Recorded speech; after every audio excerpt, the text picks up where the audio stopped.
The US is preparing an outsourced invasion of Haiti. This is a pretty decent article on the situation in Haiti, and although it doesn't mention it, there are some updates on the situation. Back on October 2nd, the United Nations Security Council authorized yet another armed intervention in Haiti. This new effort, aimed at breaking the stranglehold of paramilitary-style gangs in Haiti's capital of Port-au-Prince, will not be an official UN peacekeeping mission. Instead, it is being organized and funded directly by the United States, with 1,000 police officers from Kenya slated to take the lead on the ground. The mission is nominally being undertaken at the request of the government of Haiti's de facto president, Ariel Henry, who was neither elected nor officially appointed to any position in the government. Kenya's High Court is expected to rule on whether the mission can proceed on Thursday.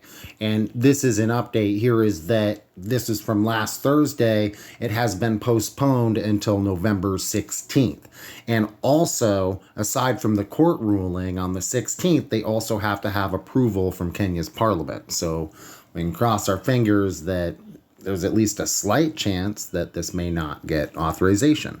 This article goes into some great history into U.S. colonialism and imperialism in Haiti and other countries. Please look it up, give it a read. It goes on to say, in all, the U.S. military and its proxies have been in Haiti for at least 41 of the last 108 years, always in the name of securing peace, political stability, and human rights, and never actually succeeding in doing so.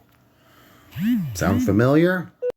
They just rinse and repeat the same strategies over and over for decades upon decades on this country and that country and these people and those people.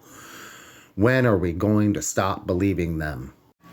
The newest mission takes outsourcing to a new level. While it was approved under Chapter 7 of the United Nations Charter, action with respect to threats to peace, breaches of peace, and acts of aggression, it will not be the responsibility of the UN Department of Peace Operations. Instead, it is being dubbed a multinational security support mission, which seems to be an entirely novel term. It will have a lead nation, Kenya, as well as troops from other nations, Jamaica, the Bahamas, Antigua, and Barbuda, they name here. The armed mission's costs, according to the UN, will be borne by voluntary contributions and support from individual member states and regional organizations. Principally, the United States, which has already pledged $100 million for logistics, including intelligence, airlift, communications, and medical support, the Associated Press reported. In other words, not only is the United States outsourcing this mission to the UN, but the UN is outsourcing it back to the United States, which is then further outsourcing it to Kenya, which is in turn outsourcing some parts of the mission to Haiti's neighbors. Got all that? The United States also partially outsourced its sponsorship of the Security Council resolution to Ecuador. On and on it goes. And then here the article goes into the reasons why Kenya is involved in this.